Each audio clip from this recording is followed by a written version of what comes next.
Shalom, shalom, shalom, peuple de Dieu. Que la paix, la grâce, la force de l'Éternel soit notre partage en ce jour, au nom de Jésus-Christ. C'est encore votre sœur, la sœur Estelle de la Côte d'Ivoire. Je viens donner un témoignage pour la gloire de notre Dieu. Avant cela, je vais recommander ce moment entre les mains de l'Éternel afin qu'il vienne prendre total contrôle. Père éternel, grand Dieu fort, puissant et redoutable, Seigneur, me voici encore devant ta sainte face, Père, afin de te recommander ce moment.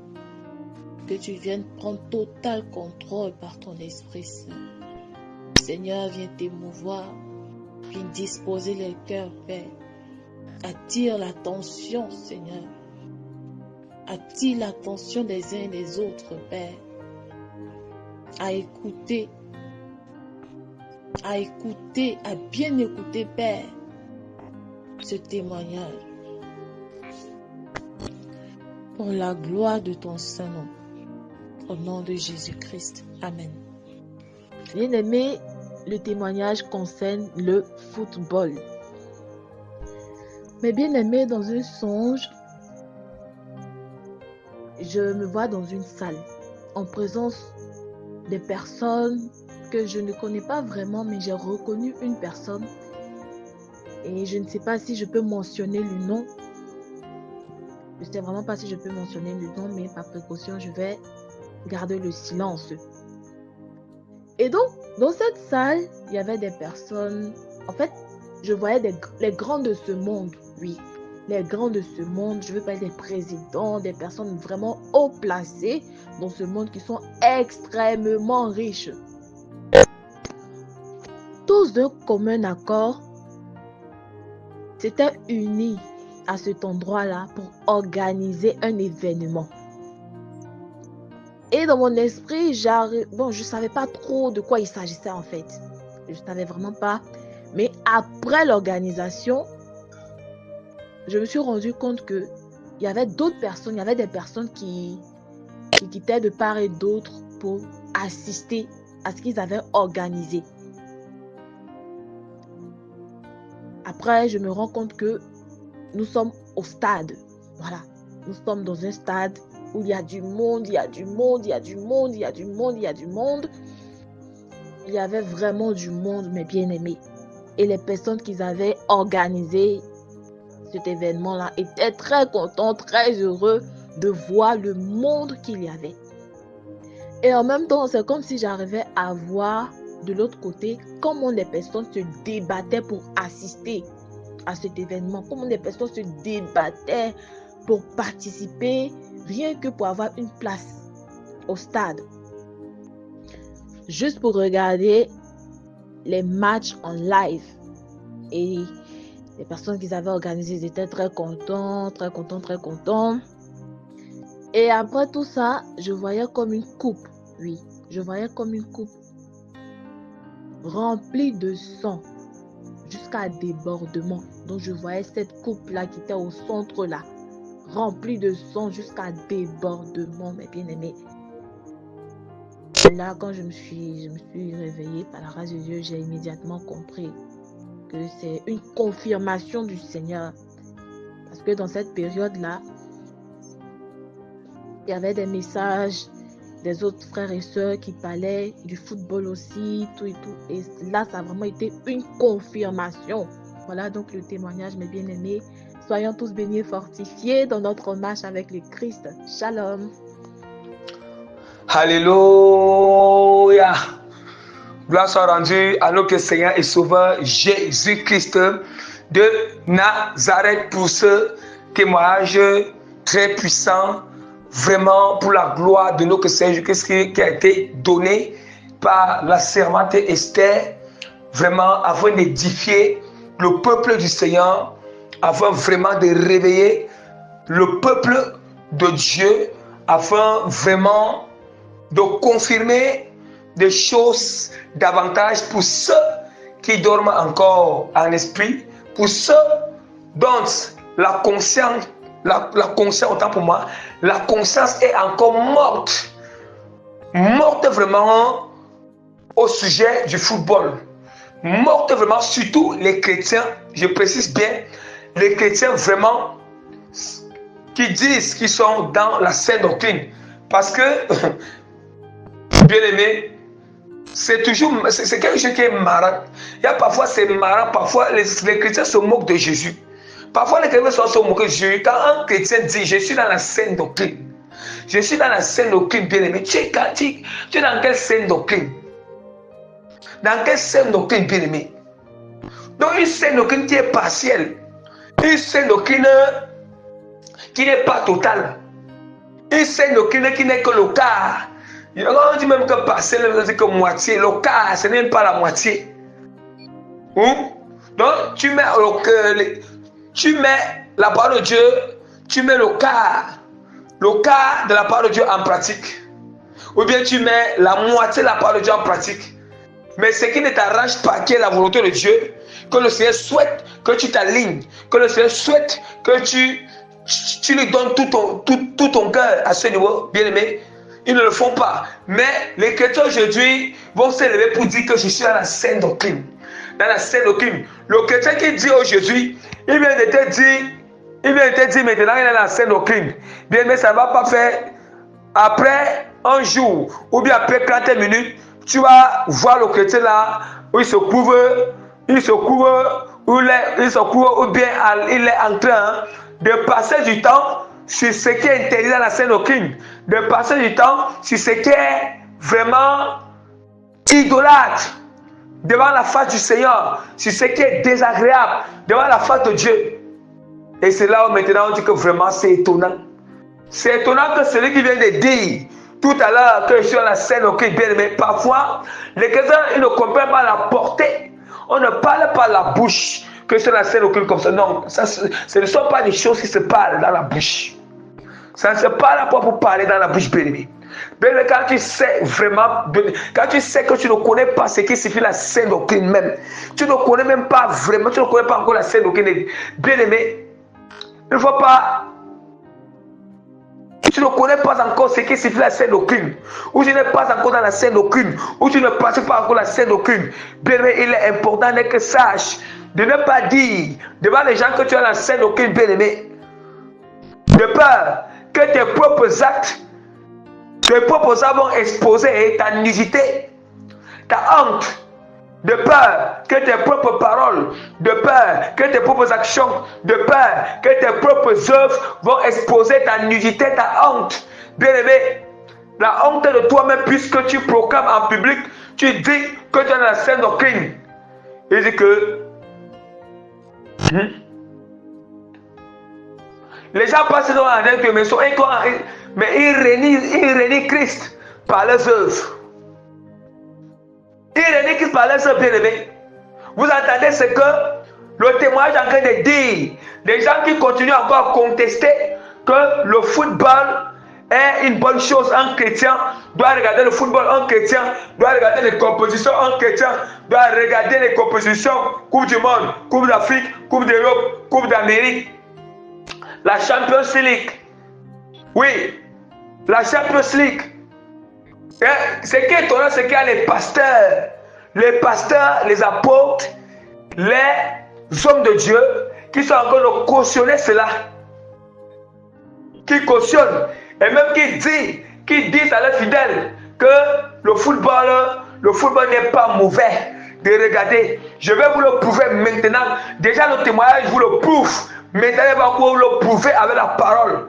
Bien aimé, il est vrai, je reconnais que il n'y a pas un passage qui est écrit que football interdit par le Seigneur, football interdit par Dieu. Mais on dit que celui qui est habité par l'Esprit, celui qui est habité par la saine doctrine, celui qui est habité par Christ, bien mais c'est celui qui va comprendre ce qu'il va expliquer. Mais il y en a aussi des passages bibliques où, bien aimé, il y a des passages qui sont codés. Et maintenant, derrière ces passages, bien aimé, derrière ces passages, il y a le football qui fait partie à l'intérieur de ces passages, mais à la surface, on ne peut pas, ce n'est pas écrit que Dieu, le football est interdit dans la salle de culte. Le football est mauvais devant la face de Dieu. Mais bien, mais si nous déroulons la parole, nous déroulons le rouleau pour avoir en quelle profondeur.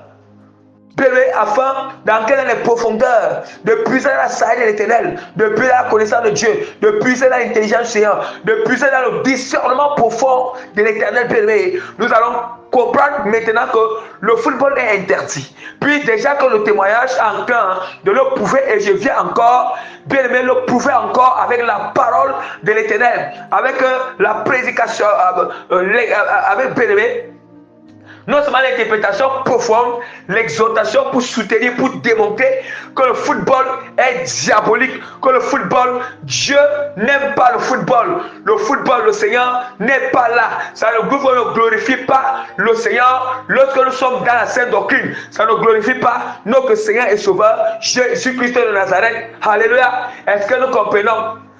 Continuons, bien aimé. Lisons rapidement la parole de Dieu. Jacques, chapitre 4, verset 4 à 6. Adultère. Allons-y d'abord. Je vais d'abord, elle dit d'abord quoi? Elle dit que les gens qui avaient organisé la compétition ou l'événement, ils étaient contents. Ils étaient contents, bien aimés. Ils sont contents parce que le stade est rempli, parce qu'il y a le monde. Et du coup, elle dit qu'après avoir qu'il a vu que ces gens étaient contents, et le Seigneur a manqué une coupe remplie de sang. Une coupe remplie de sang, bien-aimé. Est-ce que nous comprenons? Je vous le dis en vérité. Je vais vous démontrer que le football est diabolique. Et le football, c'est l'idolâtrie. Le football est inimitié contre l'Éternel. Inimitié contre la sainte doctrine du Seigneur. Regardez comment le diable a de tromper les chrétiens. Les chrétiens qui n'ont pas le discernement. Les chrétiens qui sont aveuglés. Que l'Éternel vous accorde la grâce. Moi aussi, auparavant, bien aimé, j'étais un fan du football. J'étais même un accro au football. Mais Dieu m'a fait grâce. Le Seigneur m'a fait grâce. Moi, je ne pensais pas un jour, bien aimé, je ne pensais pas un jour que je pouvais vraiment me débarrasser du football. Le genre d'amour, la passion que j'avais pour toutes les compositions, pour le football, bien aimé, je ne sais pas. Je ne sais pas, un jour, je vous donnerai, quand Dieu fera grâce un jour, le témoignage en ce qui concerne, bien aimé, en ce qui concerne la manière que j'étais accro au football. J'étais même addict au football, addict tout ce qui touche le football, tout ce qui touche, bien aimé. Mais le Seigneur m'a fait grâce. Dieu m'a délivré de ça, bien aimé. Le Seigneur m'a délivré. Bien aimé, continuons. Il dit maintenant, la coupe de sang là, ça veut dire que c'est le sang de toutes les personnes qui sont au stade là, bien aimé. Ce sont des choses qui se passent dans les réunions secrètes, bien aimé. Les réunions secrètes, ce sont des gens qui sont haut placés, qui sont dans la franc-maçonnerie très élevée, bien aimé. Très élevés, qui sont bien aimés dans les loges très élevées. Ouais, nous allons voir que les gens qui organisent la FIFA, est-ce que vous connaissez vraiment les organisateurs, des gens qui sont les présidents de la FIFA, tous les gens qui sont à la tête là à la FIFA? Est-ce que vous connaissez, bien aimé, ce qui se passe? Ils sont contents. Ils sont contents, bien aimé. Ils sont contents. Ils sont en train de rire parce que les spectateurs qui sont là, bien aimés, dans le stade, et les téléspectateurs qui sont pas là, qui sont là aussi devant les télévisions, bien aimés, quand ils sont en train de regarder le football, les compétitions, bien aimés, je vous assure, le Dieu qui est derrière le football est en train de sucer votre sang.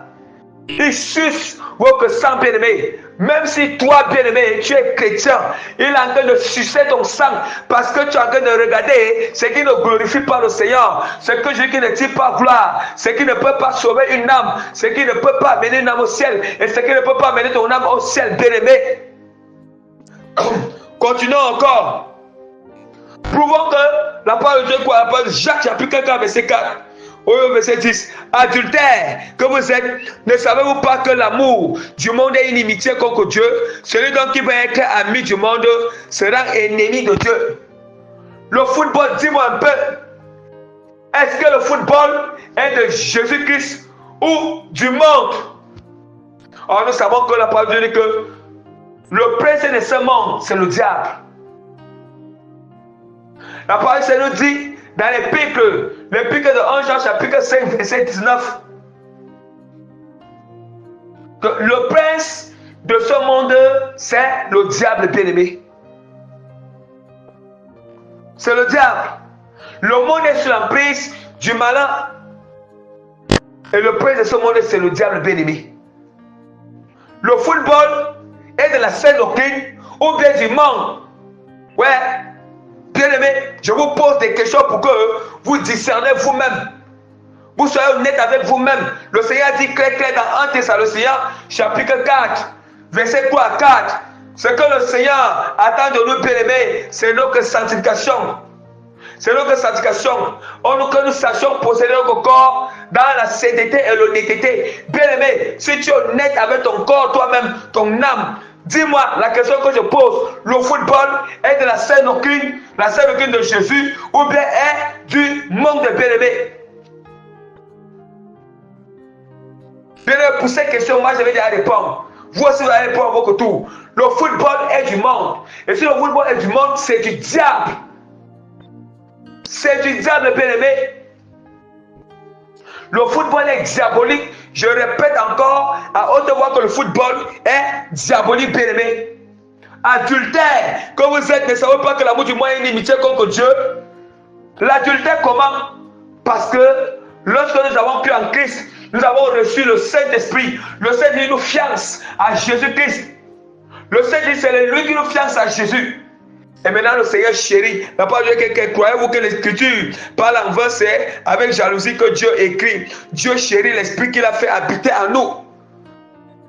Puisque c'est le Saint-Esprit qui nous fiance à Jésus, en attendant que le jour arrive à l'église, qu'il y a les noces, pour qu'il y ait mariage. Il y a un mariage avec Christ, et là on devient l'épouse. Mais pour le moment, le Seigneur nous fiance à Christ. Maintenant, si le Saint-Esprit habite en nous, et qui prouve que nous sommes des Christ, qui prouve que nous sommes la Sainte Doctrine, et maintenant, comment se fait-il? Le Saint-Esprit habite en nous, et puis maintenant, on ne doit qu'aimer. On ne doit qu'aimer ce qui glorifie le Seigneur. Tout ce que Christ souhaite que nous devons aimer dans notre cœur, doit habiter dans notre cœur. Ce n'est que la Sainte Doctrine, ce n'est que la parole, ce n'est que sa volonté, ce n'est que ce qui est agréable à lui, ce n'est que ce qui le glorifie, bien-aimé. Mais s'il y a quelque chose du monde qui vient maintenant, si quelque chose qui est du monde, bien-aimé, nous commençons à avoir l'amour de ça dans notre cœur. Nous commençons à avoir la passion dans notre cœur. Nous commençons à aimer ça dans notre cœur. Nous commençons à idolâtrer ça dans notre cœur. Au point où on ne peut même pas se débarrasser. On ne peut pas abandonner ça pour Christ. Je te le dis en vérité, tu es en train de faire l'adultère spirituel. Tu fais l'adultère. L'adultère, bébé, honte et déshonneur. Comment se fait-il des pasteurs, des apôtres, des serviteurs de Dieu, ils s'asseyent devant la télé, bébé, devant la télé, ou bien pas des bébés, dans les stades de football, où ils s'asseyent devant la télé en train de regarder la télé, croyant qu'il est plus supérieur que Jésus-Christ. Et tu crois que le Saint-Esprit continue encore à habiter en toi? Adultère spirituel. Que adultère, je commence avec tous ces serviteurs de Dieu, adultère spirituel. Et puis tous les fidèles qui sont en train de les croire en ces choses, qui doivent regarder le football. Adultère. Vous êtes adultère, les gars de Christ, parce que vous êtes en train d'aimer le football. Vous savez pourquoi? Dites-moi un peu. Jésus-Christ n'a pas joué clair dans Ephésiens chapitre 5 verset 10 au verset 11. Examinez ce qui est agréable au Seigneur. Le football est agréable à Dieu en quoi, bien-aimé? Dieu dit quel plaisir dans le football. Quel plaisir dans le football, bien-aimé. Le témoignage est venu vous démontrer ce qui est derrière. Maintenant, je vais avoir la parole de sagesse, la parole de connaissance pour venir soutenir le témoignage. Quand vous entendez que vous êtes impuissant spirituellement, vous êtes impuissant. Quand vous entendez que vos prédications ne touchent pas le cœur, les prédications, les paroles qui sortent dans la bouche, c'est vide. C'est vide à cause de ces choses. Parce que vous êtes dans le mélange. Vous êtes dans le mixage. Le mélange, bien aimé, l'idolâtrie. Comment ça? Comment ça, c'est quel adultère? C'est quelle prostitution spirituelle? Ça, c'est quelle fornication spirituelle? Ça, c'est quelle impudicité spirituelle? Vous êtes impudique. Puis vous crompez ce que vous faites d'impudicité avec le football. Vous crompez que vous faites l'adultère avec le football. Vous crompez Jésus-Christ. Pour faire l'impudicité avec le football, l'impudicité spirituelle avec le football dans votre cœur, l'impudicité avec l'esprit qui est derrière le football, le principauté qui est derrière le football, les esprits impurs qui sont derrière le football. Vous êtes en train de tromper Christ pour faire l'adultère avec ces esprits dans vos cœurs. Parce que si vous aimez le football, en réalité, ce n'est pas le football que vous voyez que vous aimez, mais vous aimez l'esprit qui est derrière, le principauté qui est derrière, l'esprit impur qui est derrière, le démon qui est derrière. Bien aimé, je commence avec les serviteurs de Dieu. Il faut que les serviteurs de Dieu puissent avoir de la sagesse, bien aimé. De la sagesse pour comprendre qu'est-ce qui est agréable à Dieu, ce qui n'est pas agréable à l'Éternel. Et à ce moment que les fidèles, ils pourront enseigner ces choses aux fidèles. Hein? Vous commettez l'impudicité spirituelle dans votre cœur. Vous trompez Christ en commettant l'impudicité spirituelle dans votre cœur avec ces esprits impurs qui sont dans le football. Bien aimé.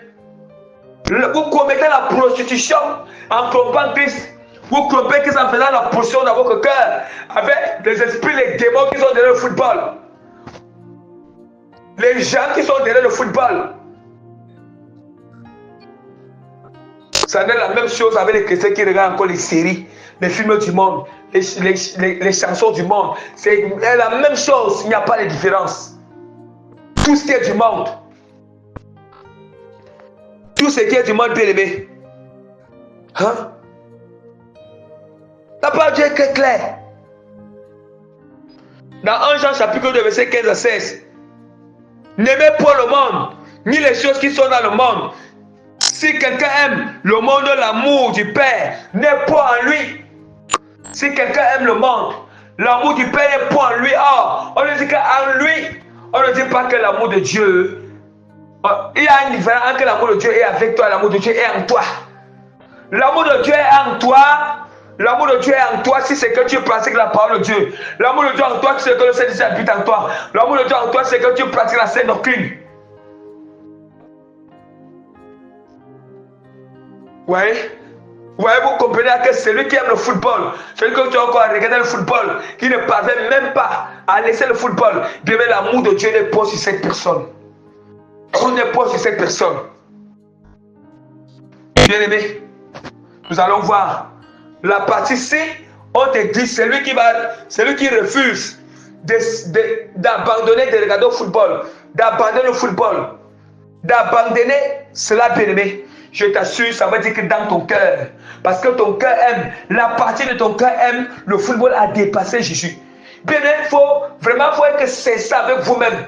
Soyez transparent avec vous-même. Soyez vraiment honnête avec vous-même, mais de peur que vos âmes ne se coupent pas en enfer. De peur que les âmes ne se coupent pas en enfer, bien aimé. Bien aimé, vous pensez que il est impossible. Les païens regardent le football. Les païens aiment le football. Les païens sont passionnés du football. Les chrétiens sont passionnés du football. Il faut encore se revoir. Ton cœur encore rempli d'idolâtrie. Ton cœur, tu n'as pas encore donné tout ton cœur à Christ. Même pas un peu. Parce que la partie où le football est encore logé, l'amour du football est encore logé dans ton cœur là. La passion du football est encore logée dans ton cœur. Ou la passion des séries, la passion des films du monde, la passion des théâtres du monde, la passion des musiques du monde, la passion. Je te le dis en vérité. Je te le dis en vérité, dans cet endroit-là, Christ n'habite même pas en ça. C'est à cet endroit, c'est l'adultère qui est dans ton cœur spirituel. La fornication spirituelle dans ton cœur. Tu trompes Christ et tu penses que tu vas aller au ciel. Tu penses que tu vas aller au ciel. Tu penses que tu vas aller au ciel. À moins que tu te répandes de ça. Du moment où tu as écouté. Tu as écouté ce genre d'enseignement. Bien aimé, il y a un jugement qui est contre toi. À moins que tu te répandes et que tu te répandes de ça et tu te détournes du football, tu te détournes de cette idolâtrie, tu te détournes de cette chose du monde, tu te détournes de cette chose démoniaque, idolâtre. qui t'amène avec adultère spirituellement dans ta relation avec Christ. Hein? On va venir ici pour vous caresser. Il y a des gens qui se lèvent, qui discutent partout. Les chrétiens, c'est honte. C'est honteux pour ces chrétiens. C'est honteux, ils se lèvent pour discuter. Pour discuter. Que le feu, pour discuter. Vous discutez quoi? Hein? Que Dieu déchire le voile qui est dans vos yeux. Vous discutez quoi, bien-aimé? Mais vous avez même accepté Christ, pourquoi? Vous croyez même en Christ, pourquoi? C'est une honte. Une honte, une chrétien qui dit qu'il a saint doctrine. Après, il te dit ça en quelques minutes, tu as voulu voir en train de faire les choses qui ne glorifient pas le Seigneur. En train de regarder les choses qui ne glorifient pas le Seigneur. Tu vas aller voir que Dieu vraiment accorde la grâce à tous ces chrétiens. Vous voyez? Je vais encore lire. La parole de Dieu nous dit encore dans Osée, chapitre 3, verset 1. L'Éternel me dit, va encore et aime une femme aimée d'un amant et adultère. Aime-la comme l'Éternel aime les enfants d'Israël, qui se tournent vers d'autres dieux et qui aiment les gâteaux de raisin. Vous voyez? Vous voyez? L'Éternel dit, va encore et aime une femme aimée d'un amant. Va encore aimer une femme aimée d'un amant. Mais comment? L'amant ici là, aime une femme aimée d'un amant. Aime une femme aimée d'un amant, ça sera un adultère. Comment tu as lancé aucune? Christ t'aime. Le Jésus-Christ est en train de t'aimer. Et tu as accepté de suivre Christ. Et puis maintenant, tu peux encore aimer. Tu peux encore aimer, avoir la passion sur les choses du monde. Ça, c'est l'adultère. Hein? Il dit encore dans Jérémie chapitre 3, verset 20 à 22. Mais comme une femme est infidèle à son amant, ainsi vous m'avez été infidèle, maison d'Israël. Vous voyez, ça c'est l'infidélité. Ne pensez pas que l'infidélité, c'est aussi dans ça. Vous voyez? Une voix se fait entendre sur des lieux élevés. Ce sont des pleurs, les supplications des enfants d'Israël, car ils ont perverti leur voix. Ils ont oublié l'Éternel, leur Dieu. Revenez, enfants rebelles, je pardonnerai vos infidélités. Nous voici, nous allons à toi, car tu es l'Éternel, notre Dieu. Bien, mais nous comprenons déjà que ça veut dire que la partie où ton cœur aime encore le football et toutes ces choses, ça veut dire que cette partie dans ton cœur a oublié complètement l'Éternel. Pourquoi c'est ça pour oublier Dieu? Tu as oublié Dieu parce que tant que cette partie-là de ton cœur ne va pas se repentir, ça ne va pas se détourner. Cette partie de ton cœur, cette chose, cette idolâtrie, le fou ne va pas quitter dans ton cœur. Cette partie-là a déjà oublié l'Éternel. Et Dieu te dit, la partie qui aimait Dieu dans ton cœur, le Seigneur dit que détourne-toi de ça. Reviens à l'Éternel et il te pardonnera.